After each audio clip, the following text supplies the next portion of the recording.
Hello everyone, welcome to my YouTube channel. जैसे कि आप सभी को पता है कि कल एसएससी सीजीएल का नोटिफिकेशन रिलीज हो चुका था, तो आज के इस छोटे से वीडियो में आप लोगों को एसएससी सीजीएल के नोटिफिकेशन की जितनी भी इंपॉर्टेंट बातें हैं वो मैं सारी की सारी डिस्कशन करने वाला हूं। तो बहुत ही कम समय में आपको जितनी भी डिटेल चाहिए, पे स्केल, सैलरी कितनी होती है, उसके बाद एज कितनी चाहिए, क्वालिफिकेशन क्या होनी चाहिए, वैकेंसी क्या होनी चाहिए, ये सारी की सारी वैकेंसी क्या होनी नहीं चाहिए, वैकेंसी कितनी है, सिलेबस, इन सारी चीजों के बारे में मैं एक छोटे से वीडियो में आपको डिटेल से बताने वाला हूं। तो कल आपका फॉर्म आया था जिसमें लगभग 1600 वैकेंसीज के बारे में बताया गया था। अगर हम बात करें इंपॉर्टेंट डेट्स की, तो सबसे पहले डेट जो फॉर्म फिलिंग की स्टार्ट हो चुकी है वो 9 तारीख से स्टार्ट हुई थी और क्लोजिंग डेट जो है वो 8 जून है। यानी कि आपको 8 जून से पहले फॉर्म फिल करना है। तो मैं तो ये रिक्वेस्ट करूंगा, लास्ट डेट का बिल्कुल भी मत करना। जितनी जल्दी हो सके फॉर्म फिल करके फुर्सत होजिए और अपने पढ़ाई पे फोकस कीजिए। उसके बाद ऑनलाइन एप्लीकेशन जो लास्ट डेट है वो 8 तारीख है। लास्ट डेट यहां पे भी बताई जा रही है। 11 बजे से पहले पहले आपको फॉर्म फिल करना होगा। अगर आपका पेमेंट नहीं हो पाया है तो आप वो पेमेंट 10 जून तक भी कर सकते हैं। अगर आप ऑफलाइन पेमेंट करना चाहते हैं तो वो 11 तारीख तक कर सकते हैं। और जो भी वर्किंग आवर के थ्रू अगर आप पेमेंट थ्रू चालान करना चाहते हैं तो वो 12 तारीख तक कर सकते हैं। पहली कोशिश करिए कि आप फॉर्म बिल्कुल फिल करें सही तरीके से। अगर कोई डाउट है तो हमें कमेंट करिएगा, हम फॉर्म फिल करने में भी आपकी हेल्प करवाएंगे। लेकिन अगर फॉर्म फिलिंग में कुछ गलतियां हो जाती हैं तो उसके करेक्शन का विंडो 14 जून से लेकर 15 जून तक ओपन किया जाएगा। इसमें आपके चार्जेस भी लगते हैं, तो ये नौबत बिल्कुल मत आने दीजिएगा। फॉर्म बिल्कुल सही तरीके से फिल कीजिएगा। फिर सबसे important exam date. Exam date जो है आपकी वो है अगस्त। मई अभी 20 दिन बचे हैं। मई, जून, जुलाई और अगस्त। तो अगस्त में मे बी सेकेंड वीक तक ये पेपर होने के चांसेस है। ठीक, तो ये मान के चलिएगा कि आपको 3 मंथ का टाइम मिलता है और इन 3 मंथ में आप सीएचएसएल की तैयारी आराम से कर सकते हैं। हम आपकी मैथ्स की जिम्मेदारी लेते हैं, हम आपको मैथ्स करवा दें।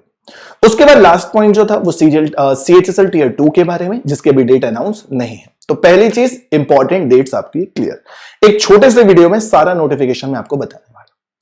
सेकेंड पॉइंट जो है वो पे स्केल का है। नोटिफिकेशन में जो इंपॉर्टेंट पॉइंट्स है वो पे स्केल का है कि लोअर डिवीजन क्लर्क जो एलडीसी की पोस्ट है और जूनियर सेक्रेटेरिएट असिस्टेंट की जो जेएससी की पोस्ट है उसका पे लेवल जो है वो 2 है, जिसकी सैलरी 19,900 से 63,200 होती है। उसके बाद जो दूसरी पोस्ट है यहां पे डेटा एंट्री ऑपरेटर की डीईओ, उसका भी पे लेवल 4 है, 25,500 से 81,100 और लेवल 5 की जो जॉब होंगी 29,200 से 92,300 रुपए सैलरी। डेटा एंट्री ऑपरेटर जो तीसरी वैकेंसी है आपकी, उसमें ग्रेड ए का पे लेवल 4, 25,500 से 81,100। डिटेल सैलरी के बारे में वीडियो अलग से बता दिया जाएगा। नोटिफिकेशन में इतनी डिटेल थी वो मैंने आपको बता दी। वैकेंसीज, जो वैकेंसीज हैं वो टेंटेटिव वैकेंसीज ही हमेशा स्टार्टिंग में आती हैं, बाद में ये वैकेंसी बढ़ भी सकती है। घटती तो नॉर्मल कंडीशन में नहीं है, बढ़ जाती है। तो अप्रोक्सीमेट आपकी 1600 वैकेंसीज हैं। अगर इसमें कोई चेंजेस होगा तो आपको वेबसाइट में बता दिया जाएगा। यहां पे केवल थर्ड पॉइंट में, सेकंड पॉइंट वैकेंसीज में केवल इतना ही मेंशन। इसके बाद रिजर्वेशन पे मैं बहुत ज्यादा डिस्कस नहीं कर रहा। रिजर्वेशन के बारे में आप सभी को पता ही है। क्या रिजर्वेशन मिलता है? Reservation for scheduled caste, SC, ST, OBC, EWS, ex serviceman और पीडब्ल्यूबीडी, ये सारा रिजर्वेशन जैसा था वैसा ही है। आपको रिजर्वेशन में जिनको भी फायदा मिलता था वो फायदा मिल रहा है। उसके बाद किस वैकेंसी में क्या है उसके बारे में यहां पे डिटेल में समझाया गया था। और ये जो S, S T, W, LV, D ये सब है, इनके बारे में नेक्स्ट पेज में सारा लिखा हुआ है। जो इनको भी रिजर्वेशन के बारे में समझना है वो इस नोटिफिकेशन को आराम से पढ़ सकते हैं। ठीक, उसके बाद फॉर्म भरने की एलिजिबिलिटी। सबसे पहला पॉइंट क्या है? नेशनैलिटी। तो मेरे ख्याल से नेशनैलिटी में भी आप लोगों को ज्यादा फोकस करने की जरूरत नहीं है। सारे के सारे स्टूडेंट जो भी यहाँ पे पढ़ रहे हैं हमसे, यूट्यूब में जो भी वीडियो देख रहे हैं, वो सारे के सारे इंडियन हैं। और सबसे पहली चीज यही होनी चाहिए, अ सिटीजन ऑफ इंडिया। बस, ना मुझे लग रहा है कि यहां से कोई नेपाल से पढ़ रहा है ना तो भूटान से पढ़ रहा है। ठीक, और अगर पढ़ भी रहा है तो वो शायद सीएचएसएल का एग्जाम नहीं देगा। ओके, एज लिमिट ये इंपॉर्टेंट रोल प्ले करता है। एज लिमिट जो इस बार कैलकुलेट होनी है वो कैलकुलेट हो रही है 1 अगस्त 2023 को। ठीक, 1 अगस्त 2023 को जो अपकमिंग अगस्त है उसमें आपकी एज क्या होनी चाहिए उसके बारे में यहां पे लिखा हुआ है। The crucial date for age recording is fixed as 1/8/2023। एक नोटिफिकेशन के थ्रू यहां पे डेट जो कैलकुलेट हो रही है वो 1 अगस्त 2023 को कैलकुलेट होनी है। Age limit for the post is 18 से 27 साल। वही लोग फॉर्म फिल कर सकते हैं जिनकी एज 18 से 27 साल है। अब इसमें भी कंफ्यूजन ना हो किसी को, तो इसीलिए यहां पे साफ मेंशन है कैंडिडेट बॉर्न नॉट बिफोर 2/8/1996। कोई भी स्टूडेंट 2/8/1996 से जो पहले पैदा हुआ था, जैसे कि 1995 में कोई अगर पैदा हुआ है, 1994 में अगर कोई पैदा हुआ है, तो वो लोग फॉर्म फिल नहीं कर सकते। 2/8/1996 से पहले पैदा ना हुए हो, और उसके बाद यहां पे लिखा हुआ है 1/8/2005 के बाद ना पैदा हुए हो। 1 अगस्त 2005 के बाद ना पैदा हुए हो, वो लोग फॉर्म फिल नहीं कर सकते हैं क्योंकि वो 18 से 27 वाली रेंज में नहीं आते। ठीक, एज क्लियर हो गई। कहां से कहां तक? 2 अगस्त 1996 से लेकर 1 अगस्त 2005। ठीक, इसके बाद जिन्हें रिजर्वेशन मिलता है, जिन्हें एज में छूट मिलती है, उन्हें वैसे ही छूट मिल रही है जैसे कि यहां पे टेबल में लिखा हुआ है कि SC ST को 5 साल, OBC को 3 साल, PWBD अनरिजर्व को 10 साल, PWBD 13 साल, PWBD SC ST में 15 साल, और ये पूरा डिटेल में लिखा हुआ है। आप इस नोटिफिकेशन को यहां पे देख सकते हैं कि किसको कितना एज रिलैक्सेशन मिल रहा है। मैंने कहा मैं छोटे से वीडियो में फिनिश करना चाहता हूं सारी इंपॉर्टेंट जानकारी। उसके बाद यहां पे एसेंशियल क्वालिफिकेशन है, क्या होगी वो देख लीजिए। एजुकेशन क्वालिफिकेशन, पहली post for data entry operator जो है grade A in office of controller and auditor general of India, ministry of consumer affairs, food and public distribution and ministry of culture में जो पोस्ट है उसमें 12th standard pass in science stream.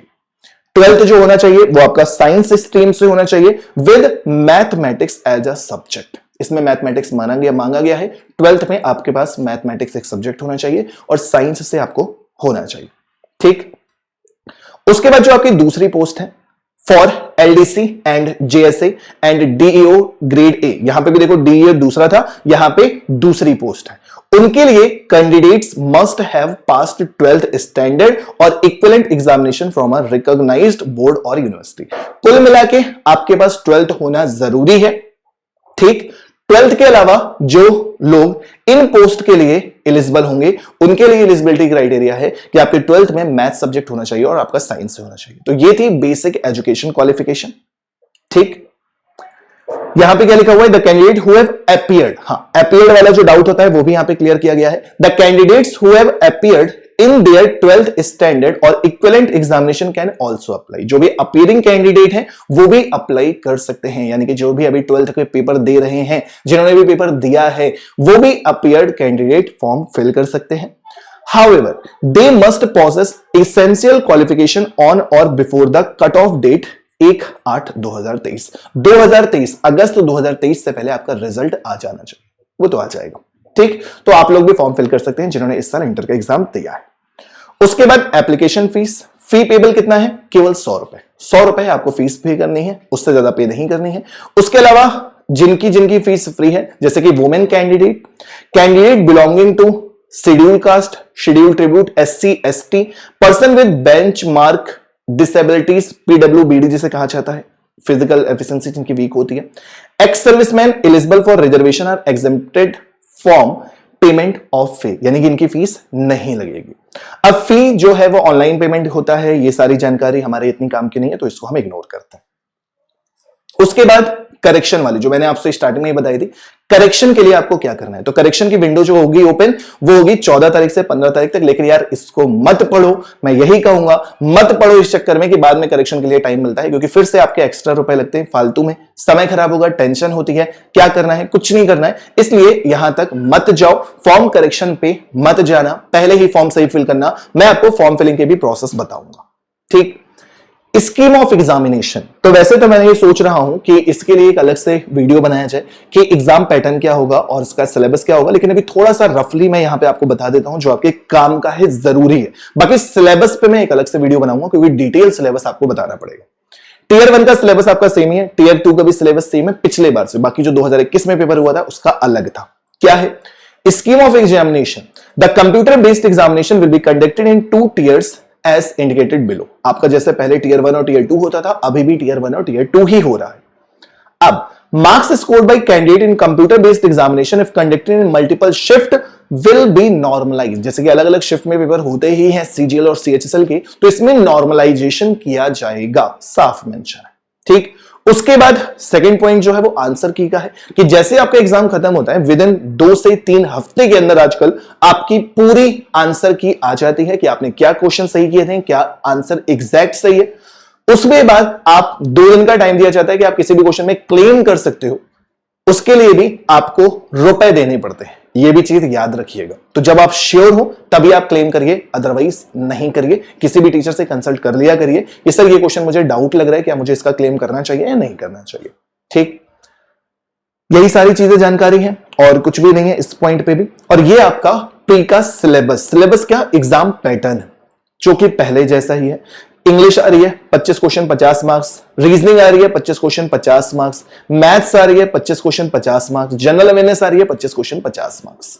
ठीक है, तो वही चीज है जो पहले भी थी, कोई चेंजेस नहीं हुआ है। हां, यहां पे नेगेटिव मार्किंग भी 0.5 मार्क्स की है, पहले जैसे ही है, यहां पर भी कोई चेंजेस नहीं है। तो इतनी चीजें आपको जानना अभी जरूरी था। बाकी ये टियर 2 का डिटेल सिलेबस, डिटेल पैटर्न मैं आपको जरूर समझाऊंगा अलग से वीडियो लेके। मुझे एक शॉर्ट वीडियो में काम की चीजें, यार ये चीजें तो अब बात किया चाहिए ना। पहला स्टेप क्या है, फॉर्म फिल करो। फॉर्म फिल कौन कर पाएगा, एलिजिबिलिटी क्या चाहिए, वो सारी चीजें बता दी। टियर 1 की सारी चीजें बता दी, कितने क्वेश्चन आने हैं, क्या आने हैं, जितनी भी इंपॉर्टेंट बातें हैं वो सारी मैंने आपको यहां पे बताई हैं। तो सबसे पहले तो आप फॉर्म फिल कीजिए, उसके बाद इन चीजों पे अलग से भी आपको वीडियोस मिलते रहेंगे। ये पूरा टियर 2 का शेड्यूल है, कैसे कौन सा पेपर होता है, सारी जानकारी है, इन पे हम अलग से भी वीडियो बनाएंगे। ठीक, तो जितना भी नोटिफिकेशन से रिलेटेड डिटेल था, इंपॉर्टेंट डिटेल जो कि फॉर्म फिलिंग में आपके काम आता है, वो मैंने आपको इस छोटे से वीडियो में बता दिया है। और आज से ही आपकी रात को 8 बजे सीएचएसएल की क्लास स्टार्ट कर रहा हूं मैं, मैथ्स की। देखो भैया, मुझे मैथ्स ही आती है, मुझे मैथ्स ही आती है। अगर जीएस इंग्लिश आ रही होती तो मजा नहीं आ जाता। ठीक, तो 8 PM पर आपकी आज से मैथ्स की क्लासेस स्टार्ट है। अगर आपको मेरी क्लासेस ज्वाइन करनी है तो आप इस टेलीग्राम चैनल को ज्वाइन कर लीजिए, मैथ्स बाय खान सर। ठीक, ये मेरा फेसबुक है, ये मेरा इंस्टाग्राम है। और अगर आपको रेगुलर क्लासेस करनी है तो इस चैनल को सब्सक्राइब कीजिएगा, लाइक कीजिएगा और बेल आइकन प्रेस करके हमसे परमानेंट आपको जुड़ जाना है।